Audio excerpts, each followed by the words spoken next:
تو میں یہ عرض کر رہا تھا کہ قرآن مجید میں اللہ تعالیٰ نے نبی کو حکم دیا کہ ان سے کہہ دیجئے میری اس دعوت میں کوئی لالچ نہیں ہے. تو جو بات میں کر رہا تھا, دعوت میں نہ پیسوں کی لالچ ہونی چاہیے, نہ عزت مطلوب ہو, نہ اپنے آپ کو اونچا دکھانا مطلوب ہو. دعوت جھک کے دی جاتی ہے.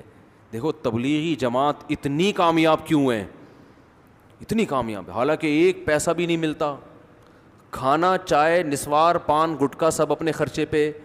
جب آپ ایک سال جنگلوں میں پیدل لگا کے آؤ گے تو کوئی ایئرپورٹ پہ پھول لے کے کھڑا ہوا نہیں ہوتا ہے بھائی.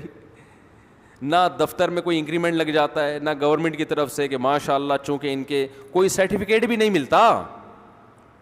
آپ بتاؤ میں سال لگا کر آئے ہوں, وہ اگلا کیا ثبوت ہے, کہ ثبوت تو کچھ بھی نہیں ہے. مدنی مسجد فون بھی کرو گے شاید وہ بھی کہہ لیں ہم تو جانتے ہیں نہیں اس بندے کو, ہے کون. کچھ بھی نہیں مل رہا ہوتا, پھر بھی اتنی کامیاب کیوں ہے, پھیلتا ہے جو کام پھیل رہا ہے. وجہ کیا ہے کہ جب یہ دعوت دینے کے لیے جاتے ہیں تو اپنے آپ کو چھوٹا بنا کے, یہ نہیں کہ ہم تیرے کو سکھانے آئے ہیں, تجھے کچھ پتہ وتا ہے نہیں بھائی, ہم سیکھنے آئے ہیں, آؤ مسجد میں بیٹھ کے مذاکرہ ہوگا, ہم بھی سیکھیں گے آپ بھی سیکھیں گے, ہم نے تو خود کلمہ پڑھا ہے تو ہم سیکھنے والے. تو یہ جو سیکھتے اور بھائی اور عزت اور کوئی یار کیا کیا باتیں آتی ہیں دماغ میں کھوپڑی میں. ابھی میں ایک واقعہ سنایا نا, جس نے مجھے سنایا تو بس میں آنکھوں سے ضبط نہیں کر پا رہا تھا. حضرت مولانا طاری جمیل صاحب کا واقعہ ہے. ایک شخص آیا مجھ سے ملنے کے لیے, خواجہ سرا ہے. میں تو پہلی دفعہ زندگی میں کوئی خواجہ سرا مجھ سے ملا. میں سمجھا کہ پراپر آدمی ہے, اتنی بڑی اس کی داڑھی اور رنگ ماشاءاللہ بڑی مردانہ وجہ. لیکن جب بات چیت کا انداز ہوتا ہے تھوڑا سا, وہ ایٹیٹیوڈ سے اندازہ ہو گیا کہ یہ مکمل مرد نہیں ہے. تو اس نے مجھے خود بتا دیا میں خواجہ سرا ہوں. میں نے کہا بھائی ہم سے ملنے کے لیے کیسے آئے آپ, اتنی بڑی داڑھی آپ کی. اس نے اپنا جو واقعہ سنایا نا, میں 3 دفعہ وہ واقعہ سناتے ہوئے رویا ہوں, اور جب وہ سنا رہا تھا اس وقت میرے آنکھوں سے آنسو نکل رہے تھے. اس نے یہ ابھی بھی میرا بیان سنتا ہے وہ. اس نے واقعہ سنایا کہ میں جب پیدا ہوا تھا نا تو میں خواجہ سرا تھا. گھر میں ایسا بچہ پیدا ہو جائے والدین کی طرف سے عزت نہیں ملتی. جب 10-12 سال کا ہوا تو نہ بھائی مجھے عزت دے رہا ہے اور نہ میرا والد مجھے عزت دے رہا ہے. میں بھائی کے ساتھ کہتا ہوں مجھے باہر لے کے جاؤ تو وہ کہتے ہیں لوگ میرا مذاق اڑائیں گے تمہیں دیکھ کے. ظاہر ہے اس کی حرکتیں تھوڑی زنانہ لڑکیوں والی حرکتیں ہوتی ہیں, اور والد بھی کہیں محفلوں میں نہیں لے کے جا رہے, ایک مذاق اڑایا جاتا ہے.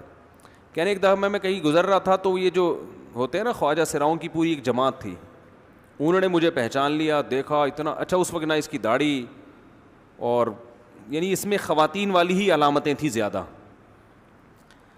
تو انہوں نے مجھے کہہ رہے ہیں اتنی عزت دی, کھانا کھلایا اور اپنے گرو کے پاس لے کر گئے, اور گرو نے کہا کہ تم ہمارے ایجنٹ بن جاؤ, ہم تمہیں پھر ڈانس ماس کروائیں گے, آدھے تمہارے آدھے ہمارے, جو بھی اس کا سیٹ. کہہ رہے مجھے پہلی دفعہ کہیں عزت ملی.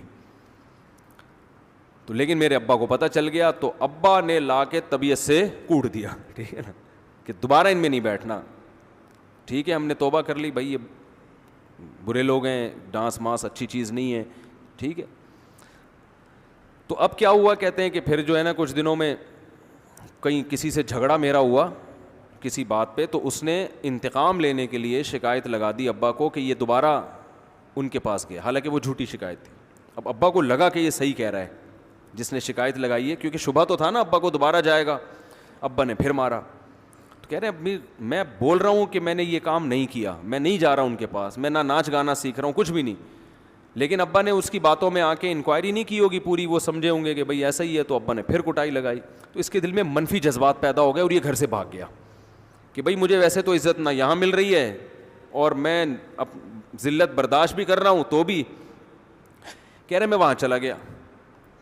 تو جب میں وہاں گیا ہوں نا خواجہ سراؤں کے ہاں, تو وہی گرو اور ڈانس, اور پھر اس نے مشہور کچھ ایکٹروں کے نام بتائے جن کے ساتھ ہم ڈانس کرتے تھے, اور پیسے آنا شروع ہو گئے, آدھے گرو کی جیب میں آدھے ہماری, اور ہٹو بچوں. لیکن ظاہر ہے یہ کوئی عزت دار راستہ تو نہیں ہے نا. کہہ رہے ہیں کہیں سے تبلیغی جماعت میں حضرت مولانا طاری جمیل صاحب آ گئے, انہوں نے اجازت مانگی, ہمارے گرو کو پیغام بھیجا بھائی مجھے ایک دفعہ یہاں آ کے دعوت دینے دو. اس نے اجازت دے دی, آ جاؤ بھائی. بیان کیا, ان کو سمجھایا بھائی یہ زندگی نہیں ہے, اللہ کی سیر روزے کے لیے بہرحال ترغیب دی. کہہ رہے ہیں میں تیار ہو گیا, باقی لوگ تیار نہیں ہوئے, میں تیار ہو گیا. کہہ رہے میں نے گرو سے اجازت لی, اس نے کہا جاؤ لگا لو سیر روزہ. تو کہتا ہے کہ جب میں حضرت کے گھر پہ گیا ہوں نا تو حضرت پہلے سے دروازہ کھول کے ایسے انہوں نے دونوں بازو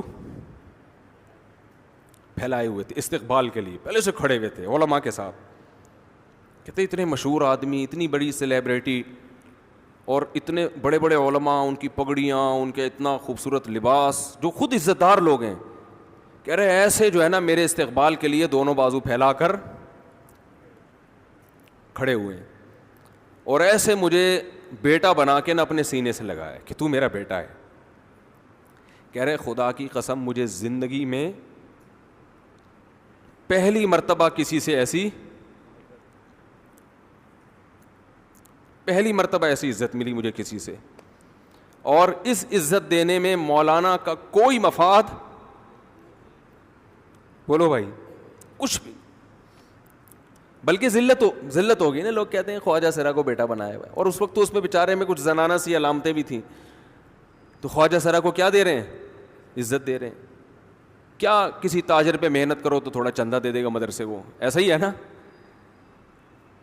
اور کسی افسر پہ محنت کرو تو تعلقات کیا ہو جائیں گے, جب وہ دین پر آئے گا تو اس سے کیا فائدہ. اس کو تو باپ ایسے ان لوگوں کو ریجیکٹ کر دیتے ہیں, بھائی اپنانے سے, کہہ رہے مجھے یہ اپنا رہے ہیں. ایسے سینے سے لگایا انہوں نے, اور مجھے سہروزے کی جماعت میں اپنے ساتھ لے کر گئے, کھلاتے تھے, بڑا خیال رکھوایا میرا. کہہ رہے اس کے بعد پھر میں نے گرو سے اجازت لی. وہ گرو چھوڑتے تھوڑی, ان کو پیسے ویسے دیے, جان چھڑائی نا, وہ بھی غلامی کی طرح نکلنا پڑتا ہے. پیسے دیے پتہ نہیں کتنے لاکھ یا کتنے ہزار روپے, وہاں سے پھر نکل کے 4 مہینے اس میں بھی خیال کیا.